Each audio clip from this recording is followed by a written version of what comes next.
Muy buenas tardes, Latinoamérica. Buenas tardes. Empezamos nuevamente un día miércoles, fin de mes, como siempre, en estos webinars que han sido preparados y se han ido realizando, ¿cierto? Todos los meses y que mantendremos justamente hasta fin de año. Esperar que todos y todas y sus familias estén muy bien, ¿sí? Saludar a las universidades organizadoras, México, Colombia, Argentina, Chile, y hoy nos convoca Uruguay, ¿sí? Así es que, sin más y aprovechando el tiempo, voy a presentar a un gran colega, amigo. Él es licenciado en fisioterapia por las universidades de la República Oriental, del Uruguay y Salamanca. Bien, profesor de alta dedicación de la Universidad Católica del país de Uruguay, obviamente, y director de la maestría en fisioterapia que veían ustedes ahí expresada en el inicio en todos los cursos introductorios de entonces la maestría en fisioterapia de la Universidad Católica de Montevideo. Es responsable del servicio también de fisioterapia de la Clínica del Estadio Centenario de Uruguay y dentro de, obviamente, una línea de expertise es la terapia manual con énfasis desde el miramiento osteopático. Es un gran honor para mí poder presentar entonces al profesor Pablo Bienpica. Pablo, ¿cómo estás? Gusto de tenerte aquí. Gracias por estar, obviamente, hoy día con nosotros. Muchas gracias, Julio. Y primero que nada quiero agradecer al grupo académico que nos ha permitido, a la Universidad Católica y en este caso a mí, intercambiar estos minutos y poder así tener una instancia más de contacto con colegas de toda América Latina y de España, porque hemos visto que tenemos también inscriptos desde esa otra línea del océano. Y como el tiempo es tirano, si les parece, ya vamos empezando a compartir la presentación, que como siempre algo debe andar mal. Ya enseguida la compartimos. Sí, por mientras recordarle a los asistentes que pueden ir después dejando sus preguntas en el chat. Vamos a ir en honor al tiempo haciendo los filtros necesarios para poder enriquecernos todo con la exposición que hoy nos convoca en cuanto a lo que pensamos en las lesiones de la cara externa del pie. Así es que las pueden ir dejando ahí y vamos al final a generar una mesa redonda junto con el panel de los colegas de las diferentes universidades para que podamos enriquecer, obviamente, este día.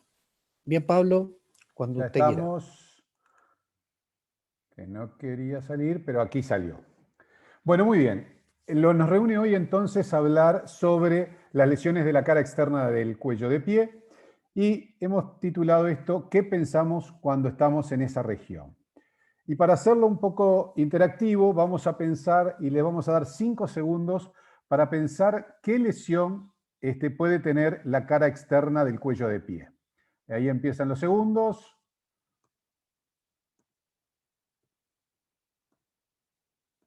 Sin duda, esto debe ser lo que se nos ocurre a todos. La lesión más característica, que es el esguince del ligamento lateral externo, es la lesión que por autonomacia identifica la región.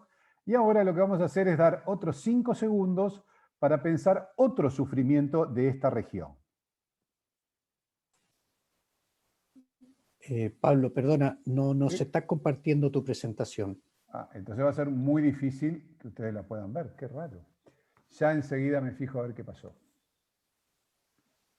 Debe mantenerla abierta, ya la presentas y ya te digo cuando la veamos todos, por favor. Déjame ver, a ver. ¿Ahí la estamos viendo? Ahí maravilloso, ahí estamos muy bien. Bien.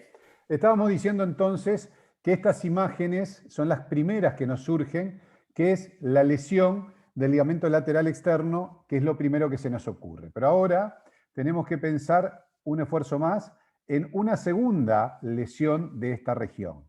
Y ahí tenemos 5 segundos.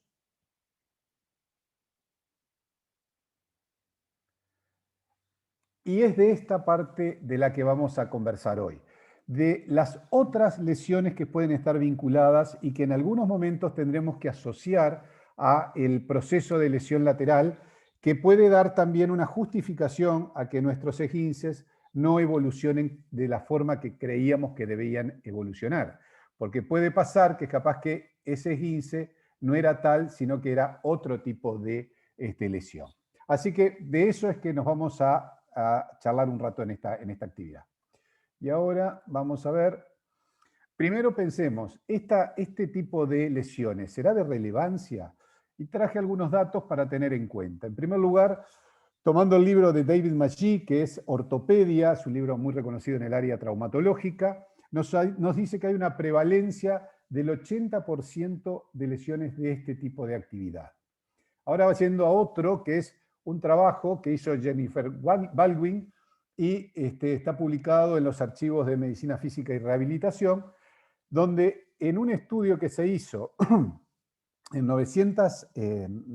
un N de 900 personas, la prevalencia también daba un 70%. En el último manual de medicina de la FIFA, vemos que en el alto nivel de competición, en el estándar superior, la lesión de esguince de cuello de pie se da entre un 20 y un 25% de sus deportistas. Y lo que más llama la atención también, que en este artículo del Congreso Americano de Medicina Física y Rehabilitación, es ese 20% de la lesión o del esguince del ligamento lateral externo que termina siendo un sufrimiento crónico del tobillo o un esguince crónico que ahora veremos si exclusivamente sería porque es un esguince o es algo más. Las recidivas de estos esguinces están cifradas en este trabajo de Ronald de 1986 en un 86%. Pero lo otro que creo que también tiene de importancia es que esta lesión tiene una recidiva alta y se duplica la probabilidad de tener un esguince en el primer año de haberlo sufrido. Cuando pensamos en el esguince, pensamos en un sufrimiento de un paciente que capaz que está 15, 20, 30 días con dolores y después ya tiene un proceso de rehabilitación. Pero lo que hay artículos donde nos orientan a que hay un 72% de personas que frente a la preocupación o la consulta de si se seguían con dolor, esta acción, el tener dolor después de la lesión, transcurría aún a los 6 meses. Si queremos saber un poco qué fue lo que se hizo cuando el paciente tuvo un esguince de pie, de cuello de pie, creo que este trabajo, que es un trabajo bastante interesante por el N, 850.000 pacientes, se tomó qué se realizó en los Estados Unidos para tratar a los esguinces de cuello de pie. Se vio que un 9% se le colocó una tobillera, un 8% una bota de marcha, un 5% férulas, un 7% incluye la fisioterapia o kinesiología, ellos obviamente que hablan de terapia física, pero para nosotros serían esas dos, y también se complementó con un alto porcentaje, más de un 50%, con terapia manual, terminando en la mayoría de los casos con ejercicio terapéutico. También este estudio, un estudio completo del año 2016, nos demuestra que hubo ciertos costos y los amigos americanos tienen la capacidad siempre de medir, y digo que el 81% de los costos generados en el tratamiento de los esguinces de cuello de pie han sido de tipo médicos, o sea, todo lo que es el trastorno médico, no solamente la consulta. El 8% fue generado hacia el lado de la fisioterapia o de la kinesiología, un 7% se generó en la imagenología y un 3% en los dispositivos ortopédicos que mencionamos anteriormente. Pero lo que es interesante ver es qué cantidad de dinero se generó como inversión para la recuperación de estas lesiones. 152 millones de dólares. Lo que implica que solo de fisioterapia se invirtieron 12 millones de dólares para rehabilitar a esta lesión. Ahora yéndonos a otros anglosajones, pero en este caso a los británicos, lo que se estudió aquí fue el desarrollo de qué costos tenía el paciente que sufría un esguince de cuello de pie y consultaba en los servicios de urgencia. Y acá se vio que teníamos 7 días de trabajo remunerado, se perdían por cada uno de los individuos, tenían un costo productividad de trabajo perdido de 800 libras y cada atención médica directa eran de 135 libras. Por lo tanto, si la pregunta era, ¿este sufrimiento es de relevancia? Creo que la contestación tiene que ser el concepto de que sí es de relevancia. Y ahora vamos a pensar entonces en esas lesiones de los segundos 5 segundos. Solo voy a comentar 2 conceptos relativamente, algunos comentarios sobre cuando el sufrimiento es específicamente la del ligamento lateral externo. En nuestro idioma de desarrollo técnico, nosotros hablamos más de los haces del ligamento lateral externo como peroneo astragalino anterior, peroneo calcaneano y peroneo astragalino posterior, si bien también, y es muy correcto decirlo, y para nuestros compañeros chilenos y seguramente de algún otro lado de América y España, se denominan como talofibular anterior, calcáneo fibular y talofibular posterior. Yo voy a tratar, para evitar confusiones, de utilizar la terminología que me es más práctica, que es el del peroneo astragalino. Entonces, hablando del primero, el ligamento peroneo astragalino anterior, tenemos que comentar que es de los 3 haces el más débil del complejo y tiene 2 fascículos, uno superior y otro inferior, y el superior vamos a ver ahora por qué tiene cierta importancia. Además, recordemos que este ligamento está perforado por la arteria, valga la redundancia, por la arteria peronea perforante, que muchas veces es la que genera ese huevito, esa lesión, con una gota o 2 gotas de sangre que genera entonces el denominado huevo, la forma de huevo en paloma. Pero ¿por qué queda debilitado el ligamento después de haber sufrido un esguince? En muchas ocasiones. Porque al igual que el ligamento cruzado anterior de la rodilla, este fascículo superior es intraarticular, con lo cual está embebido en líquido sinovial y por ello le cuesta mucho la cicatrización o directamente no cicatriza. De esto se basan y se considera que es uno de los responsables de la microinestabilidad de esta región del pie. Entonces, lo que tenemos es que una estructura que es de mucha importancia y que queda con cierta limitación o con cierta inestabilidad, si lo agregamos después al sufrimiento de su otro haz, que es el ligamento peroneo calcaneano, podríamos estar enfrentándonos entonces al porqué de las lesiones crónicas del tobillo o de la inestabilidad crónica del tobillo. Ahora vamos a referirnos más a lo que estaba encaminada esta charla, que son a otras estructuras que pueden estar sufriendo. En particular, en este caso, vamos a hablar de otros ligamentos que están en la región y que conforman lo que podemos denominar los ligamentos de la sindesmosis. Y para ello nos vamos a referir a 3 ligamentos: al peroneo tibial anterior, al interóseo, a una franja sinovial que corresponde también porque tiene cierta importancia y función, y al peroneo tibial posterior. Lo importante de estos ligamentos o de esta estructura, este complejo, es que se puede generar una buena información solamente con una evaluación clínica.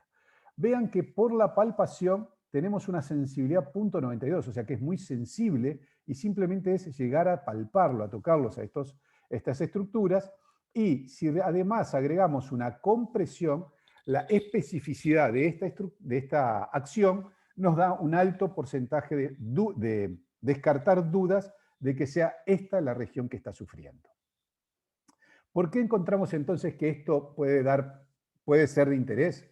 Porque, como les decíamos, tanto el ligamento interóseo como la franja sinovial que queda por debajo, esto sería la imagen de la tibia, aquí estaría el peroné, maleolo peroneo, esta es una imagen frontal, pero vemos que este ligamento, solamente por él, tenemos un 22% de la estabilidad interósea, o sea, de la capacidad de mantener a la articulación tibio peroneo astragalina en su condición ideal. Pero además, lo que tenemos es que tiene un alto componente de acción funcional. Cuando el astrágalo se desplaza hacia atrás, esa flexibilidad que le va a dar este ligamento es el que nos permite que esa estructura no choque o tenga menos probabilidad de choque, y a su vez cuando se desliza hacia adelante, esa estructura es la que le va a dar la compresión para dar una buena funcionalidad a esta articulación. Pero cuando hay una hipersolicitud o muchos traumatismos, como puede pasar en bailarines, como puede pasar en atletas de la gimnasia olímpica, de la gimnasia artística, o en deportistas donde tienen impacto, como el futbolista, que tiene impacto contra una estructura, esa hipertrofia de la franja sinovial genera una potencial impacto, un potencial atrapamiento, considerándolo esto como un impingement sin desmal. Y eso genera ya una probabilidad de dolor que, entre otras cosas, se puede reflejar en la cara externa del pie. Ahora, si además agregamos en este caso al ligamento tibio peroneo anterior, ya le incrementamos otro 35% de estabilidad. Y si pensamos en el ligamento de Basset, que son ramas de esta misma estructura, vemos que cuando están afectados pueden ser potenciales elementos para el dolor crónico anterolateral.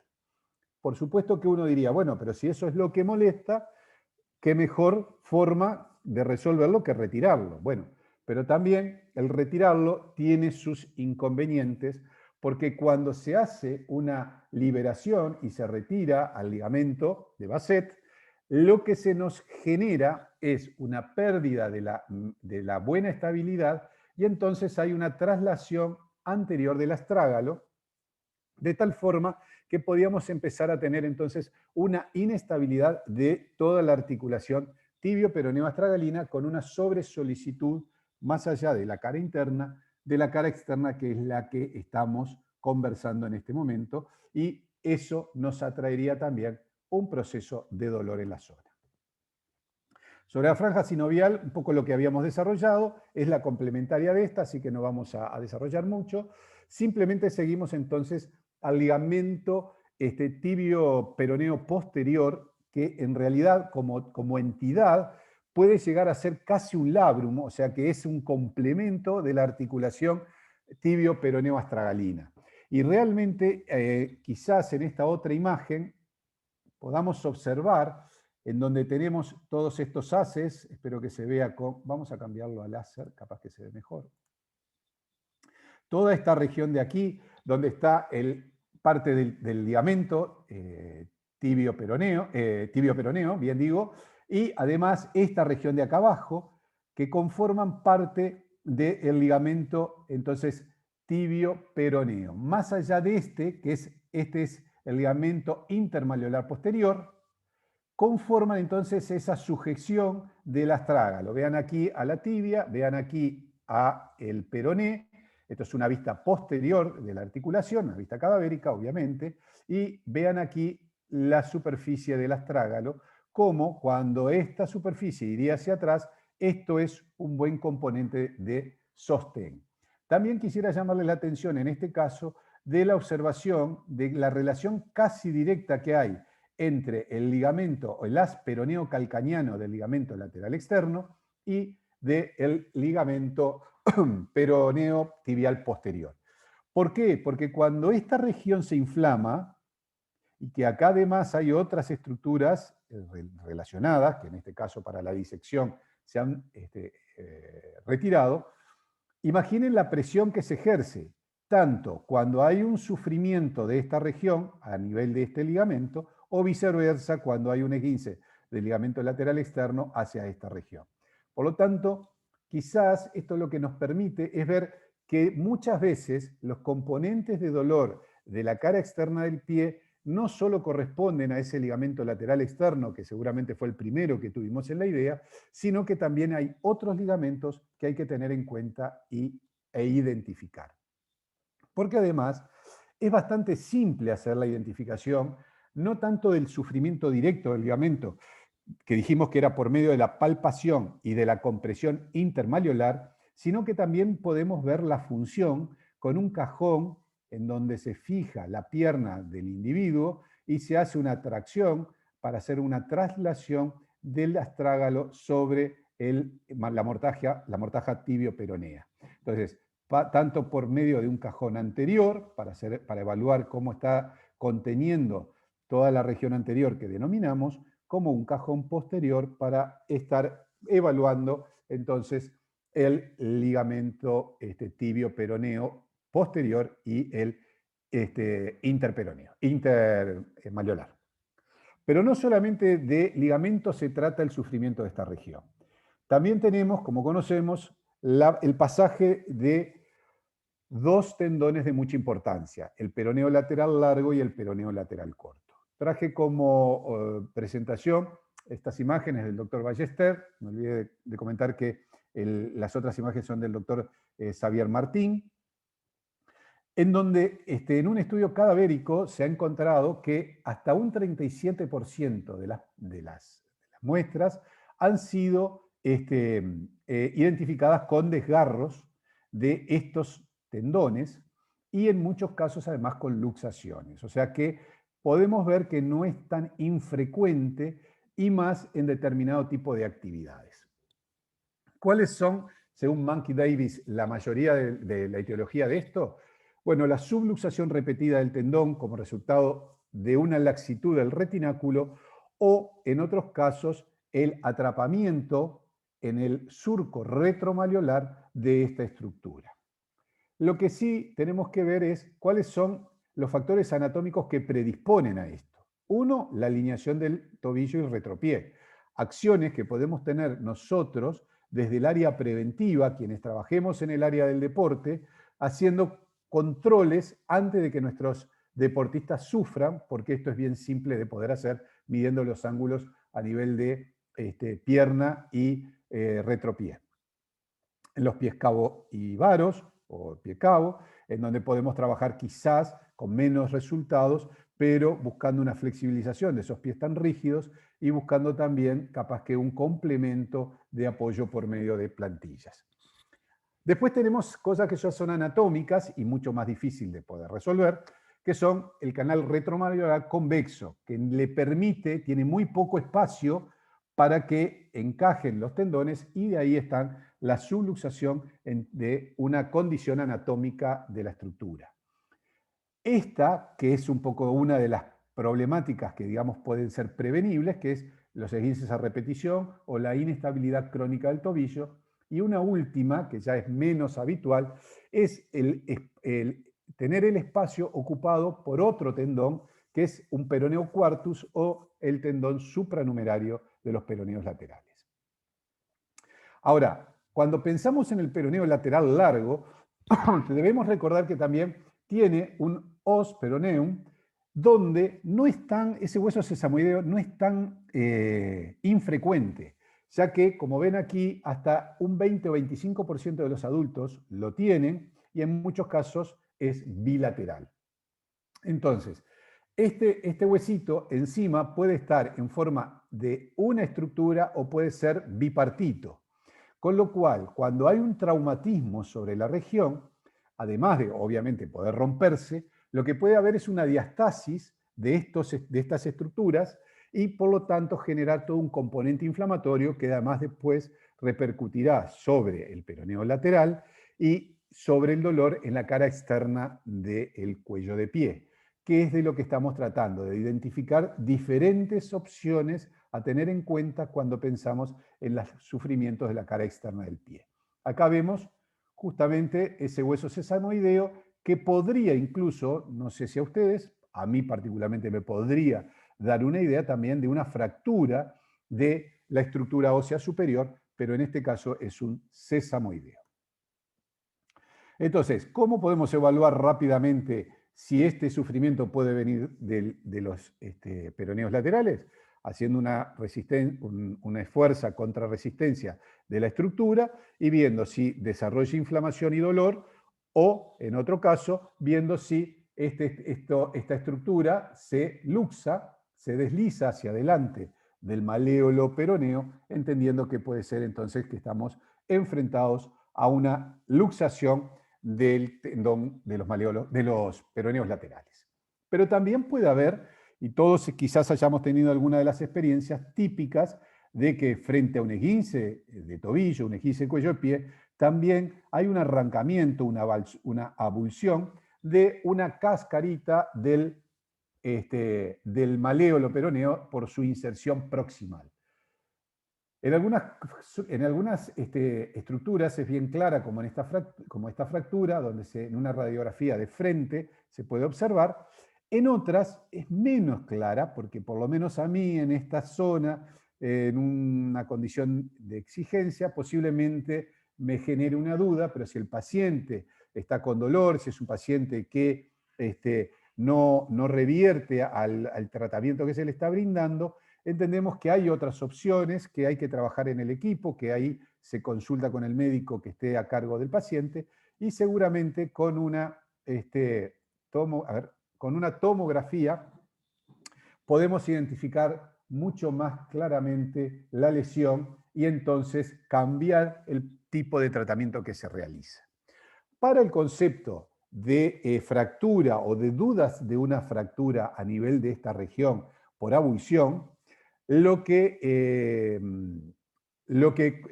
tenemos como referentes es, si el pie estaba apoyado cuando el paciente tuvo la lesión, sería un parámetro a tener en cuenta. El segundo es que el paciente o el deportista se levanta y no puede caminar más de 3 o 4 pasos.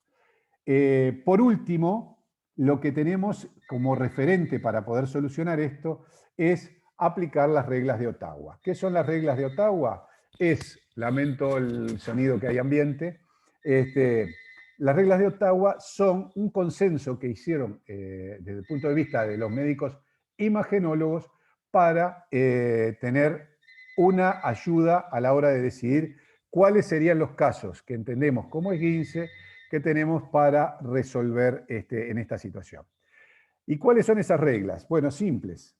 Si tenemos dolor a la palpación del maléolo peroneo y de ahí a 6 centímetros hacia arriba, si tenemos lo mismo desde el maléolo tibial y 6 centímetros para arriba, si hay un dolor exquisito en la base del quinto metatarsiano, o si hay un dolor exquisito a nivel del hueso navicular o el escafoides, debería ser un paciente al cual habría que generarle una solicitud o una consulta médica para realizar una radiografía.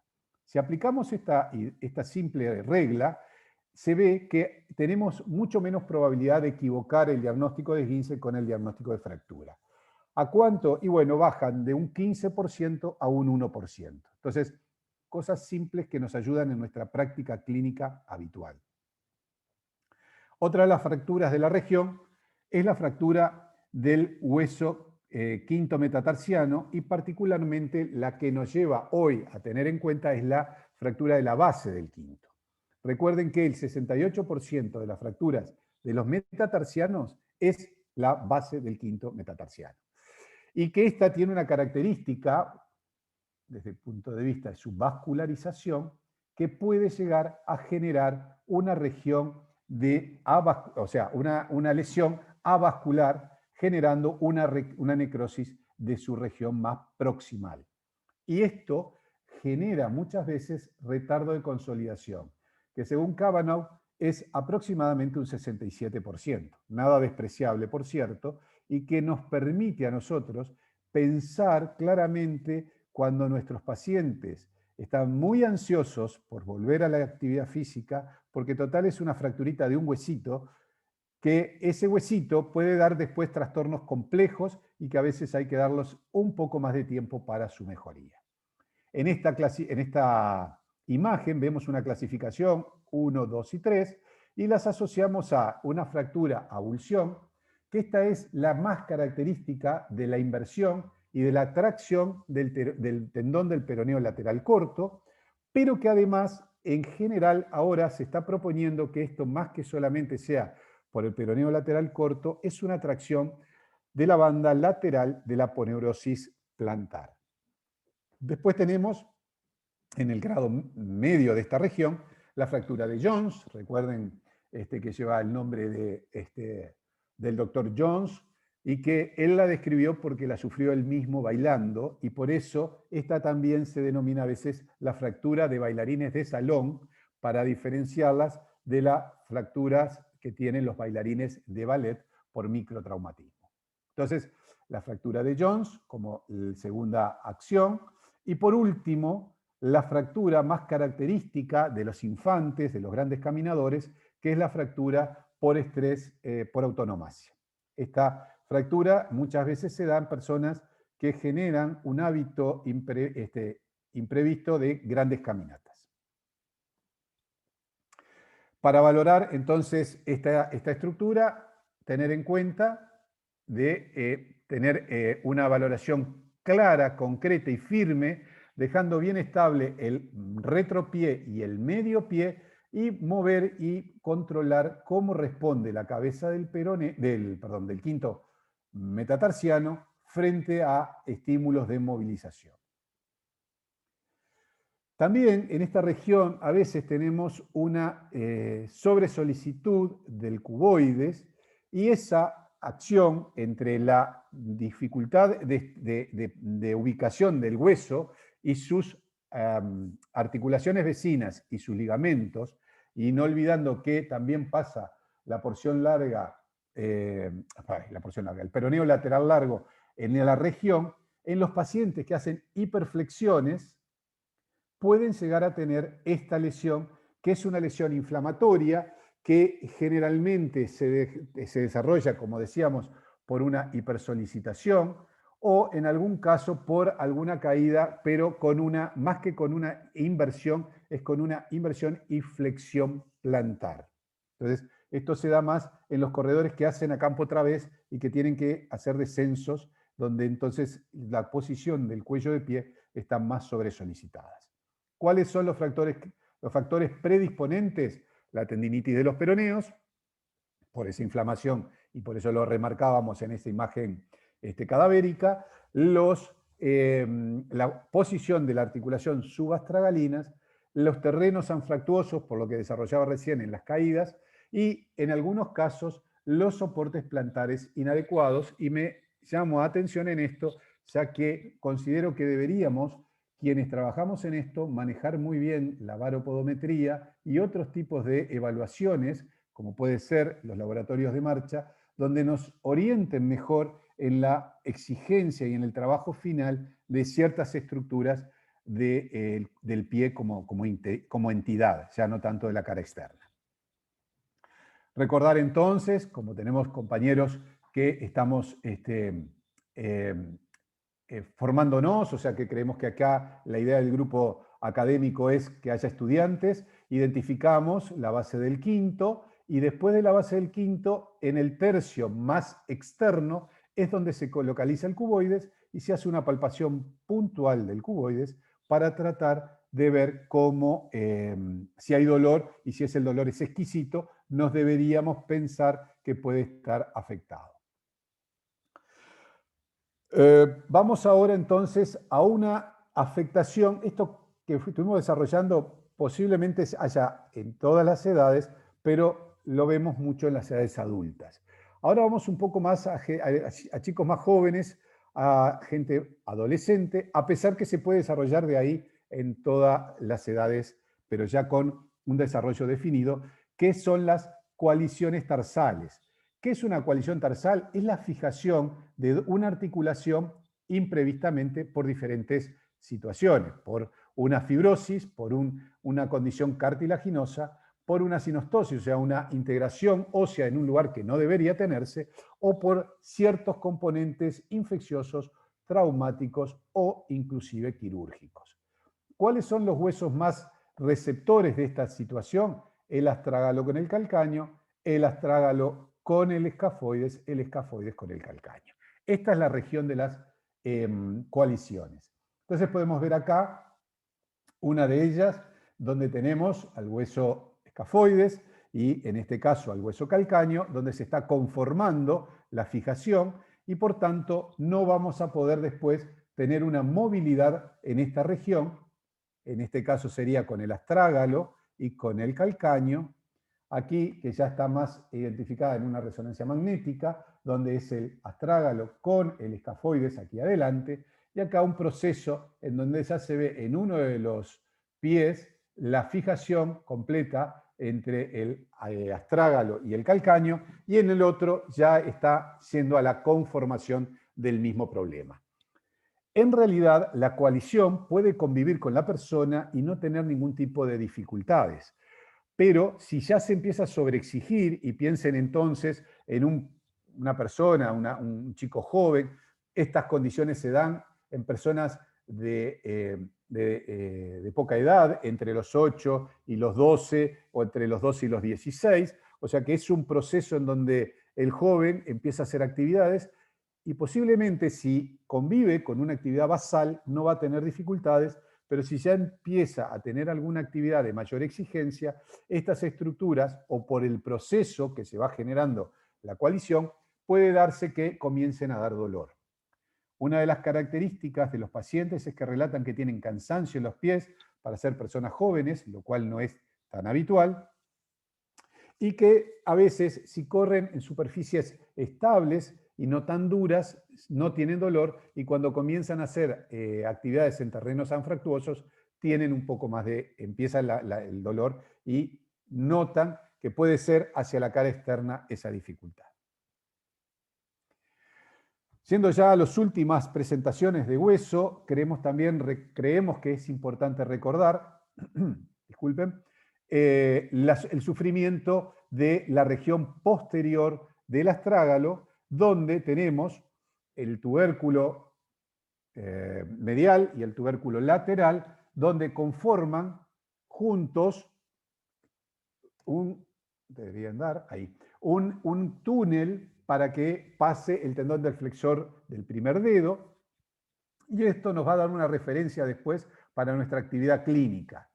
Pero además tenemos un hueso sesamoideo, el ostrigonum, que puede generar entonces una condición de convivir con el astrágalo, pero como hueso sesamoideo, o muchas veces entre los 8 y los 11 años, y entre los 11 y los 13 años para las chicas, pueden empezar a unirse, generando entonces un proceso que se denomina proceso de Stieda, que es en este caso el ostrigonum, y en este caso está fusionado o está pegado con el astrágalo. Entonces, de allí después podemos tener lo que se denomina habitualmente el sufrimiento de la cola del astrágalo, que puede ser por esto que hablamos o por una osteofitosis de la región.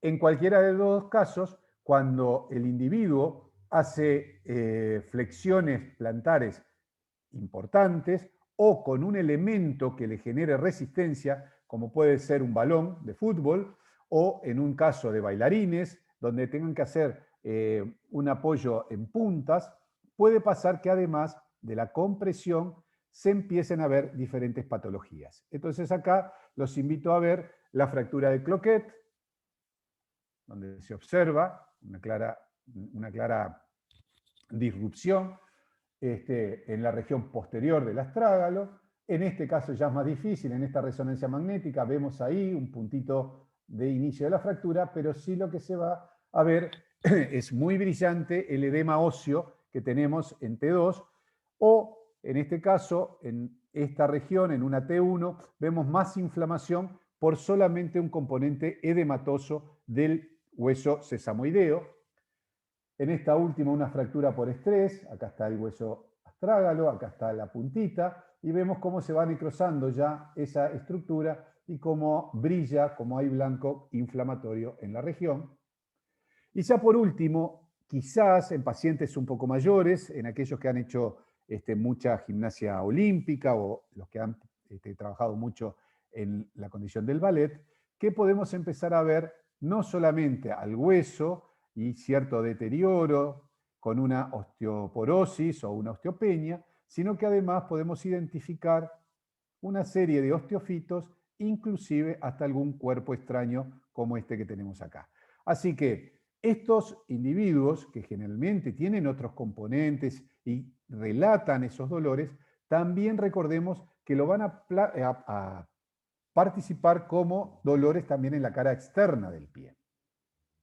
¿Y cómo podemos identificar o podemos pensar si el sufrimiento está en la región posterior del astrágalo? Haciendo una flexión y una resistencia contra el flexor del primer radio, el primer dedo, porque recuerdan que dijimos que pasaba por un túnel fibroso entre los huesos sesamoideos y el hueso astrágalo, con lo cual cuando hay una compresión, si está inflamado, el paciente va a relatar dolor en la región.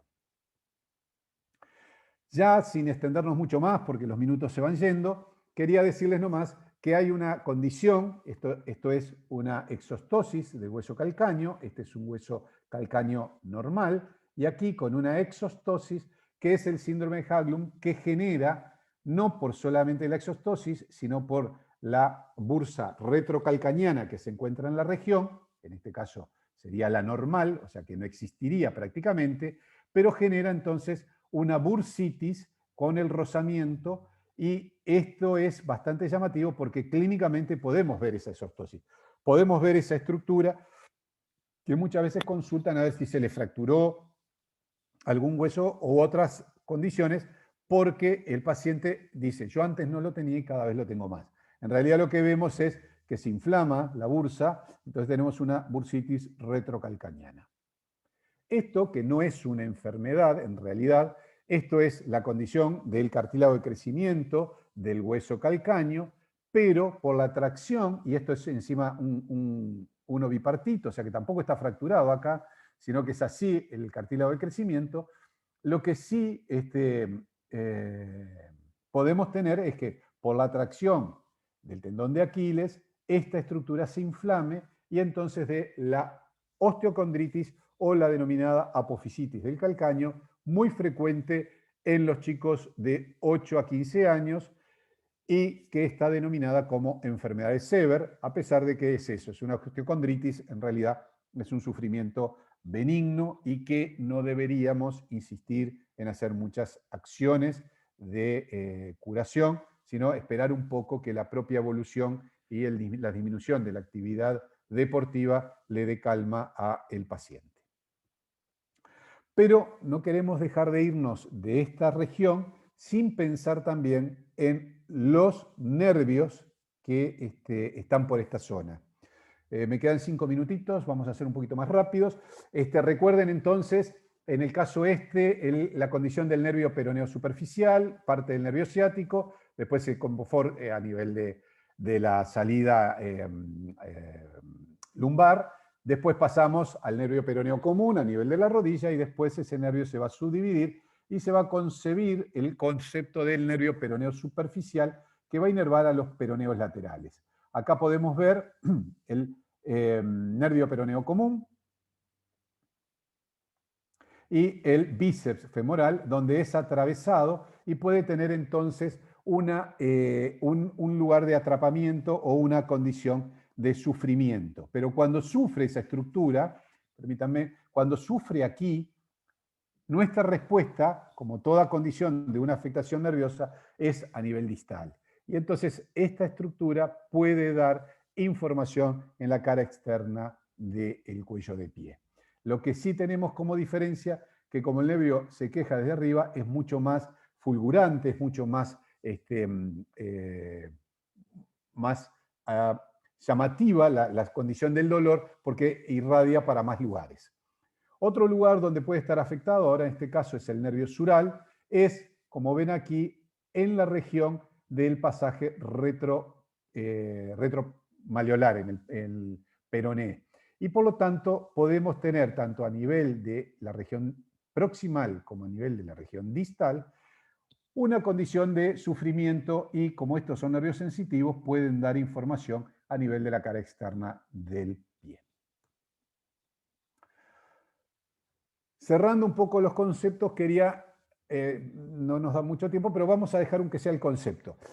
Recuerden que la fascia actúa y actúa de una forma clara. Yo elegí estas imágenes que debo decir, no recuerdo quién es el autor, así que pido disculpas a quien lo ha generado, pero lo que me pareció sumamente interesante es cómo se demuestra esta superficie, esta estructura, que es una fascia en donde está recubriendo al nervio peroneo común a la salida de la estructura de rodilla, cuando hace ese atrapamiento más allá del componente arterial.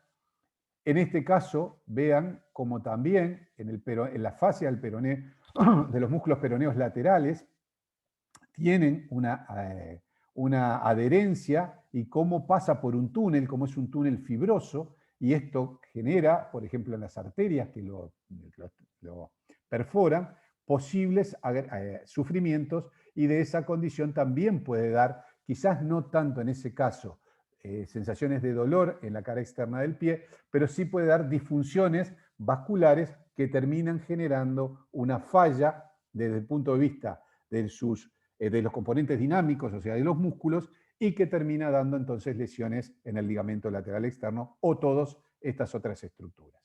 Y acá lo mismo, vean cómo el nervio sural y el peroneo superficial está totalmente tapizado por esta membrana fibrosa, brillosa, perdón, que lo hace trasladarse en un lugar específico y no queda, por decirlo de alguna forma, flotando por cualquier parte del pie. Entonces, las fascias y aquellos quienes les gusta trabajar sobre el tejido blando, tienen un componente de acción tanto a nivel del cuello de pie como en otras estructuras o en otros lugares anatómicos donde se puede dar muy buenos resultados distales.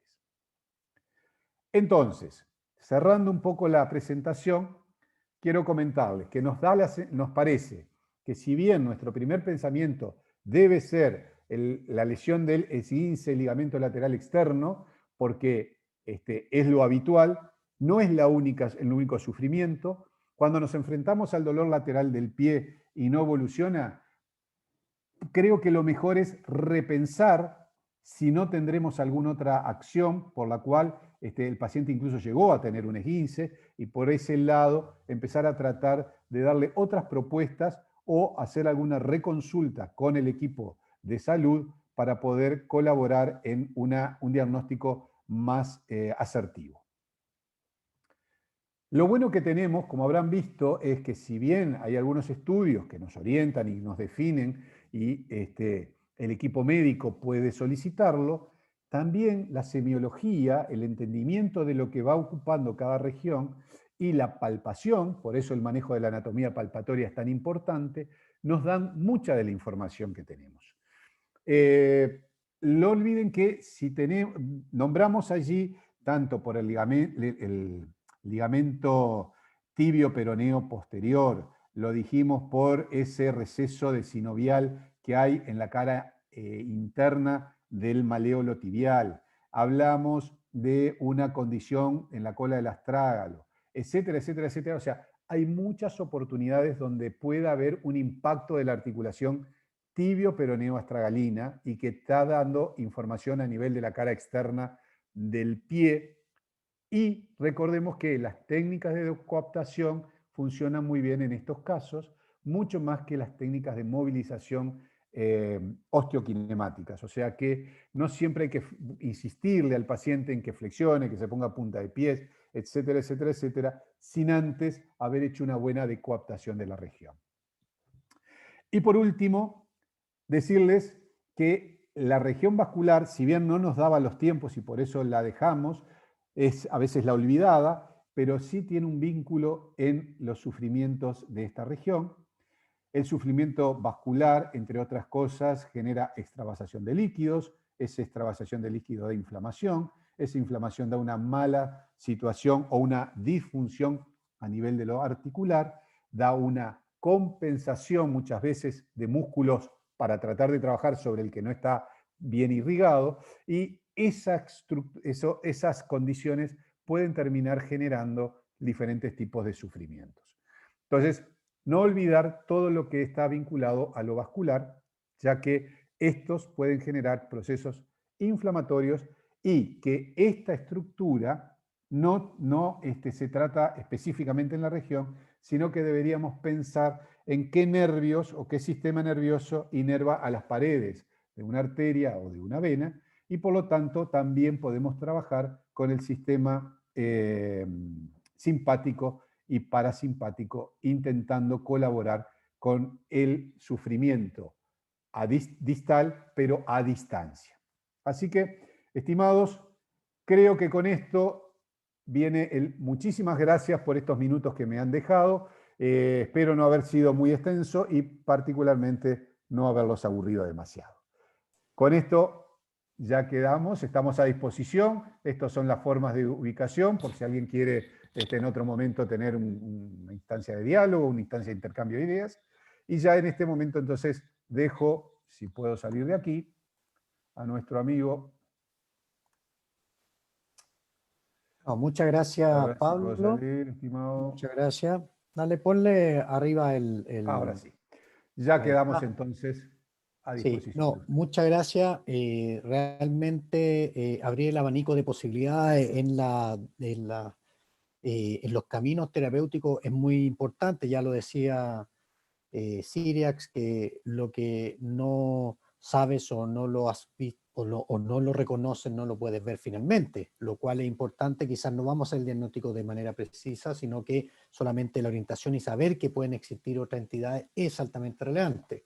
Hay varias preguntas dado la charla que tú nos has dado, y me gustaría partir por una que es, digamos, creo que abre también alguna discusión o polémica en algunas latitudes, en donde, ¿qué opinas tú de esto y qué experiencia clínica has tenido con estos pacientes que llegan y te dicen, mira, yo me he realizado o he tenido 8 a 10 esguinces en el último tiempo del colateral lateral, de la zona del compartimento lateral, y sin embargo, ya entiendo que es crónico, así que no vengo para tratarme eso, sino que vengo para tratar de evitar que en algún momento esto entre a generar una alteración, ya sea dinámica, o que no te lo dicen así el paciente, pero te lo plantea de esa manera, o que se degenere la articulación, o que se agrave el cuadro.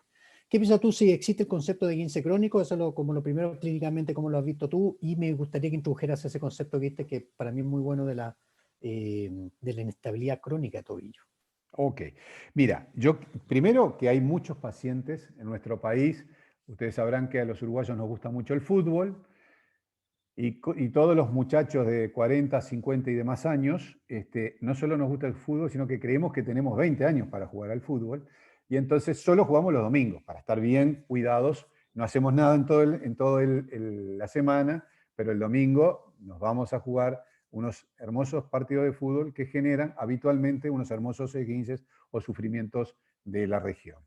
Pero siendo más concretos, sí hay muchos pacientes que te vienen con esa condición de decir, me he lesionado varias veces, ya no sé qué hacer porque además se ha hecho cosas y eso es lo que tienen de bueno. O sea, tenemos dos grupos de personas. Las que se hacen el esguince, a los 15 días le deja de doler y ya se acabó para ellos el problema y siguen haciendo su deporte. Otras personas que hacen eso mismo, pero hacen un proceso de rehabilitación. Y un proceso que es correcto, que colegas han tomado la decisión, o quienes les habla en este momento han tomado la decisión, y ha hecho su condición de entrenamiento, de mejora de la fuerza muscular de los peroneos, de un trabajo propioceptivo, bueno, en fin, ha hecho un camino bastante más razonable que el decirle al señor que después que se le va el dolor está pronto y puede seguir jugando. Pero ¿qué es lo que pasa? A mí por lo menos a mí lo que me ha pasado es que desde que empecé a encarar esto un poco más global y no tanto puntual, he tenido otro tipo de soluciones. ¿Y qué te quiero decir con esto, Julio? Que mira, en este momento trataría de hacer como las lentes de las máquinas de foto, voy a hacer un zoom y me voy a ir del pie, voy a empezar a mirarlo desde otro lado. Entonces, yo valoro a ese paciente y posturalmente ya veo que tiene un trastorno en su pelvis, ya veo que tiene un trastorno en su rodilla con una anteriorización o una posteriorización de la cabeza del peroné. Yo veo que ese paciente además tiene un trastorno de condición característica de un sufrimiento de la columna y además me dice que justamente a él lo que le pasa es que más allá de tener lesiones en el tobillo, muchas veces tiene lesiones en la columna, lo tiene loco, siempre me molesta la espalda. Si yo empiezo a mirar ahí, es que quiero integrar ese concepto, porque al final lo toqué al pasar, porque sabía que estábamos muy pasados de hora, pero si empiezo a pensar que si no le llega buena cantidad de sangre a la región, ya tengo un problema, y empiezo a trabajar desde lo vascular, y empiezo a pensar que es capaz que si ayudo a irrigar a los peroneos laterales, al tibial anterior, al tibial posterior, o sea, no exclusivamente al peroneo, voy a tener una mejor calidad funcional del músculo y entonces le voy a dar una mejor calidad de resistencia a la fatiga. Entiendo que voy a poder ayudarlo desde otra línea. O sea, no solamente yo veo al paciente haciéndole la propiocepción, que se la hago, la mejora del tendón peroneo lateral, porque es un esguince del ligamento lateral externo, que también lo hago, sino que trato de ver otras acciones que pueda hacer. Por ejemplo, te decía, intentar mejorar desde el punto de vista del simpático. No olvidemos que el simpático de la región está a nivel de la columna dorsal. No tenemos un simpático ubicado a nivel de la arteria peronea. Entonces, lo que yo voy a tratar es de buscar un poco el estímulo desde arriba, desde el disparador de la condición. Y después voy a empezar a ver lo funcional. Si veo que tengo una cabeza del peroné posterior, o sea, retraída, porque hay dolor en el bíceps, porque como ha caminado mal, los isquiosurales estuvieron trabajando forzados, voy a tratar de liberarlo desde ahí, por lo que hablábamos y por eso que mostré esa foto que sí a mí me ayudó mucho desde el punto de vista de la anatomía, ya sea no solamente ahí ya por lo vascular, sino también por lo nervioso. Entonces ya combino un proceso que empezó siendo ligamentario y le doy un enfoque vascular, un enfoque nervioso y al final me preocupo, sí, claramente, de lo que sufre el cuello de pie. Cuando son pacientes que, como tú dices, han tenido varios esguinces, bueno, sí me fijo mucho más en cómo ha respondido la articulación del cuello de pie, o sea, la tibio-peroneo-astragalina. Y ahí me fijo, sí, en ese cajón, que fue una de las cosas que incorporé no tanto en el principio de mi formación, sino que lo hice a posteriori, porque ya tengo que ver si es ese el lugar que está fallando. Si yo tengo una hiperlaxitud que hace que el astrágalo se deslice tanto a posterior o anterior, ese peroné va a tener una ventaja mecánica negativa, o sea, va a estar en peor condición para cuidar a la estructura. Y entonces voy a tener mucho más probabilidad de hacerme esguinces. Y ahí tendré que ver cómo resuelvo la condición desde el punto de vista de otro tipo de ligamentos. Creo que No, con eso, para no hacerla muy larga, ¿viste? no, buenísimo, bueno, una visión altamente integrativa y se agradece también de responsabilidad y conglomerado de tejidos, obviamente, que son importantes y que debemos tener en cuenta siempre. Te voy a leer alguna pregunta concisa, perdonen los que no podemos dar cuenta de todas, pero demos un par más aprovechando a Pablo, que de verdad que enriquece totalmente el día. Mira, dice María Alejandra, excelente presentación. ¿Y cómo diferenciarías tú semiológicamente una inestabilidad de la sindesmosis de un síndrome de seno del tarso? ¿Ya? En cuanto a evaluación entre inestabilidad de la sindesmosis y el síndrome del seno del tarso. Difícil, pero lo que yo trataría de ver es mucho más. Si tengo el paciente en una posición, paciente en decúbito y en una articulación a 90 grados, yo haría una palpación y compresión a nivel de los maleolos. Y si el paciente en esa posición, que el seno del tarso está prácticamente no funcional, o sea que está libre, siente el dolor, intentaría fijarme a ver si tiene, o sea, tendería primero a pensar que es un sufrimiento de la sindesmosis. Si ya en cambio hago una flexión máxima dorsal y una flexión máxima plantar y el paciente relata allí el dolor, bueno, no puedo decir que sea solo un seno del tarso, porque como vimos recién, puede haber un impingement, o sea, un sufrimiento por microtraumatismo. Entonces, sí me tengo que nutrir, y excedo un poquito de la pregunta, pero a la pregunta digo al tiempo que podemos dedicarle a la pregunta, pero tendríamos que hacer una buena anamnesis, porque si tenemos bailarines de ballet, lo digo por experiencia porque aprendí de la ignorancia, del no saber, pero verlos trabajar realmente es, si los equipos de fútbol son exigidos, los profesionales del fútbol son exigidos, deberíamos ver cómo trabajan en lo que ellos serían sus prácticas los bailarines de ballet profesionales y la verdad hay que sacarse el sombrero. Entonces, a lo que voy es, si está muy sobreexigida esa articulación, quizás tendería a pensar más en un sufrimiento del seno del tarso que una lesión de la sindesmosis. Ahora, si el mismo individuo lo que relata previamente es que tuvo una caída, que alguien le pisó la pierna, bueno, ahí ya tendría una duda mayor y tendería a pensar que habría que ser mucho más exhaustivo al evaluar la sindesmosis o los ligamentos. Insistiría más, trataría de ser más exquisito en la anatomía palpatoria de estos ligamentos que estuvimos desarrollando. No, totalmente de acuerdo. La palpación clínica es una herramienta fisioterapéutica kinésica potente. Quisiera el profesor Rodrigo Latorre, que está pendiente del chat, pero del otro chat de YouTube, entonces Ajá. te quiere hacer algunos alcances. Profesor Rodrigo. Qué privilegio tener a Rodrigo como apoyo acá. Muchas gracias, Pablo. Muchas gracias, Julio. Muchas gracias también a todos los que están participando de este webinar, tanto por Zoom como por YouTube. Tenemos colegas que están participando y mandando sus saludos desde Perú, por ejemplo. Eh, Hay una pregunta en relación a, bueno, la esguince por inversión. Si bien el ligamento peroneo calcáneo o peroneo astragalino anterior no, son los principalmente afectados, pero también nos hablan de pacientes que han tenido esguince por inversión y que quedan con un dolor residual en la cara lateral, en la mitad de la cara lateral del tarso, que se asocia también a una zona globulosa de color amoratado, que muchas veces los pacientes dicen, tengo todavía el hematoma acá, y sobre todo extienden los dedos y aparece el hematoma en esa zona sobre el cuboides.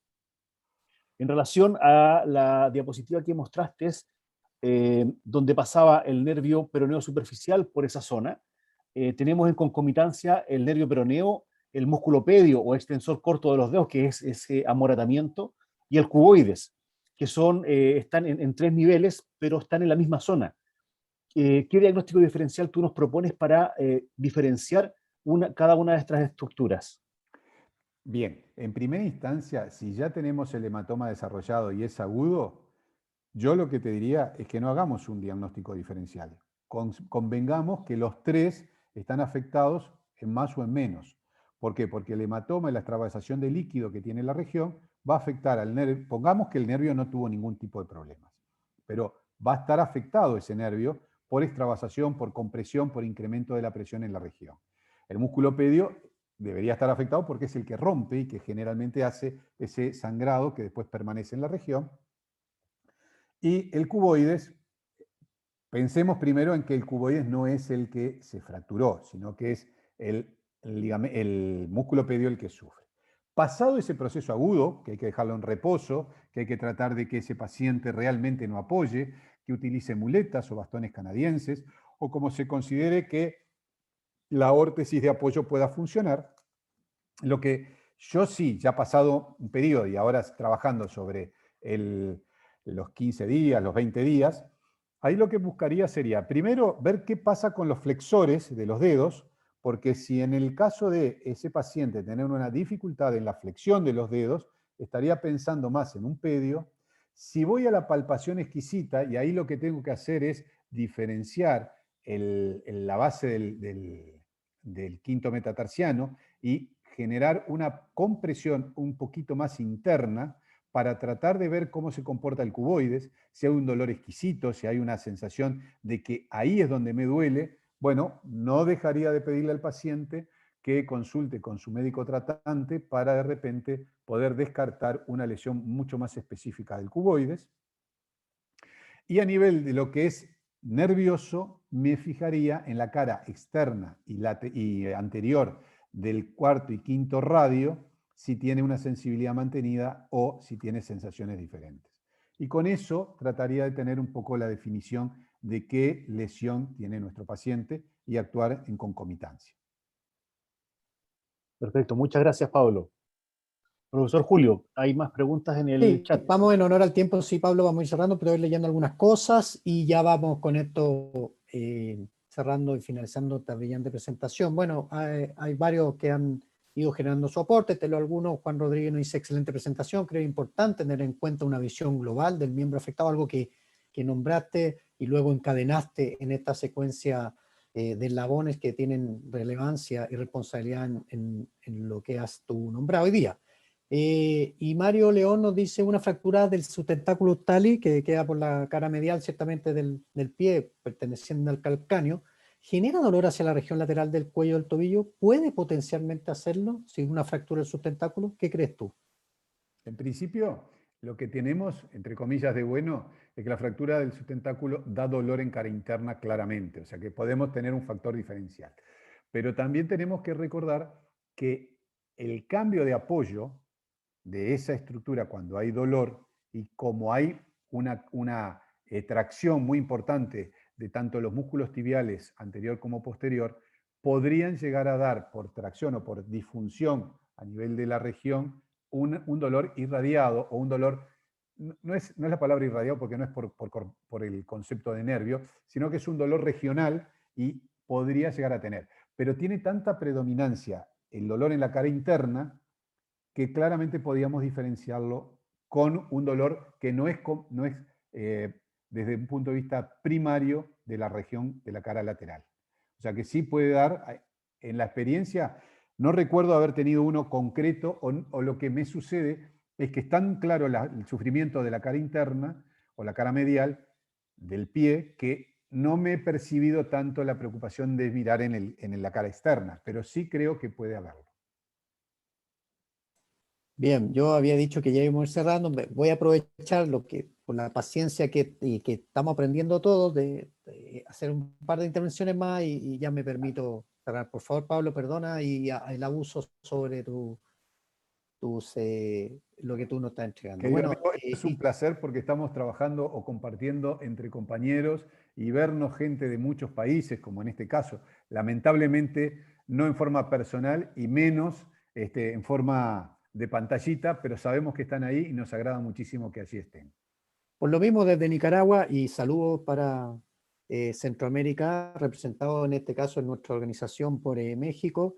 Pero bueno, a Edgar que nos plantea una pregunta y dice, ¿existe relación entre lo que tú has nombrado desde esta dolencia de cara lateral con la posibilidad de fascitis plantar realmente? ¿O se puede extender este cuadro de fascitis que generalmente volvemos, al igual que el sustentáculo, se está relacionado más a la cara medial, pero podría extenderse Sí, este yo te fenómeno? diría que en este momento hay es más, la fascia y su componente facial lateral, no tanto plantar puro, sino que también hay todo un componente lateral de la fascia, es el que, por lo menos en mi experiencia, es lo que he aprendido más, más cercanamente a este momento, es uno de los distractores, de los tractores, de los que traccionan a nivel de la lesión del quinto metatarsiano, la base del quinto, esa que habíamos dicho la fractura por avulsión. Bueno, siempre la creímos por el peroneo lateral corto.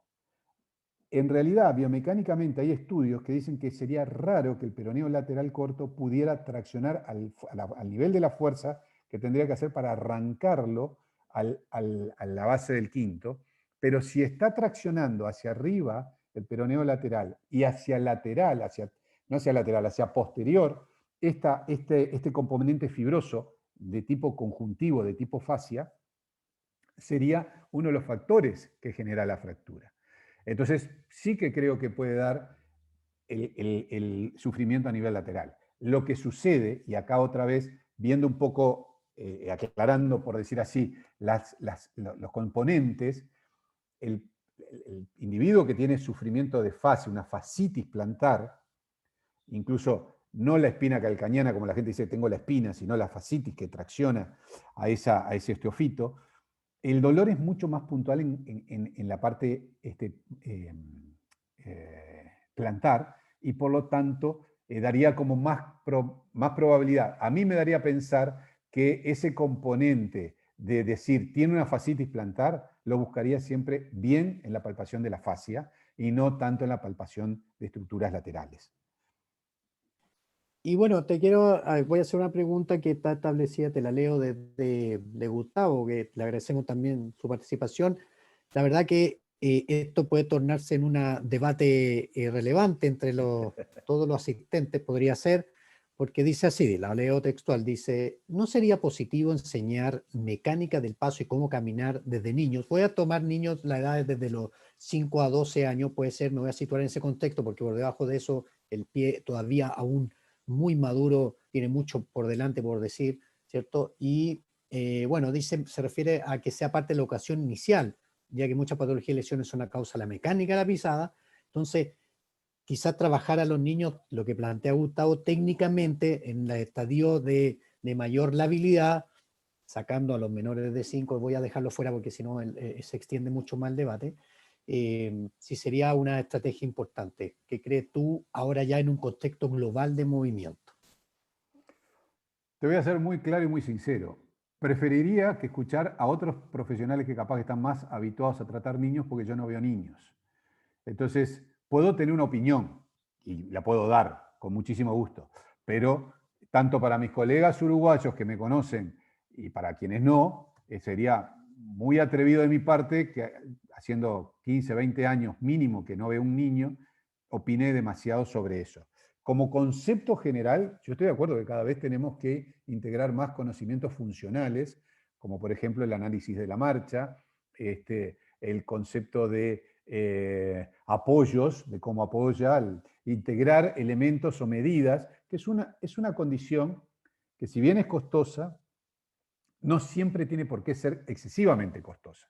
Y sí tener herramientas de evaluación más específicas. Quiero decir, tener estructuras o aprendizaje de baropodometría, estructuras o aprendizaje de marcha tridimensional, ya sea por laboratorios de marcha, ya sea por algún otro sistema que hay también en el mercado, pero digamos, ir incorporando como una capacitación básica o en el caso nuestro, en la maestría es donde se da todo ese tipo de aprendizaje, dinamometría, algometría, laboratorio marcha, baropodometría, específicamente en el área trauma.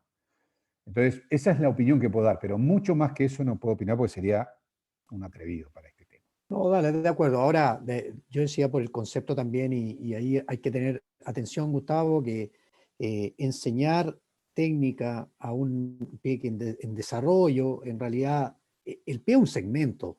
Su transmisión de carga termina siendo absorbida inclusive en el paso, en el vértex de la cabeza. Entonces deberíamos enseñar como adaptación postural de todos los segmentos para poder generar una buena dinámica del pie. Entonces, es complejo, se entienda lo que quieres apuntar, pero bueno, ahí tendríamos que hacer un webinar solamente de las posibilidades y fundamentar esto. Yo creo que en realidad lo mejor es dejar que vaya la naturaleza actuando en la medida que el equilibrio y la función se esté desarrollando de buena manera. Bien, la verdad, chicos, chicas y a todos los participantes, podríamos seguir discutiendo, seguir conversando. Se agradece extremadamente tus palabras, Pablo, tus enseñanzas de hoy.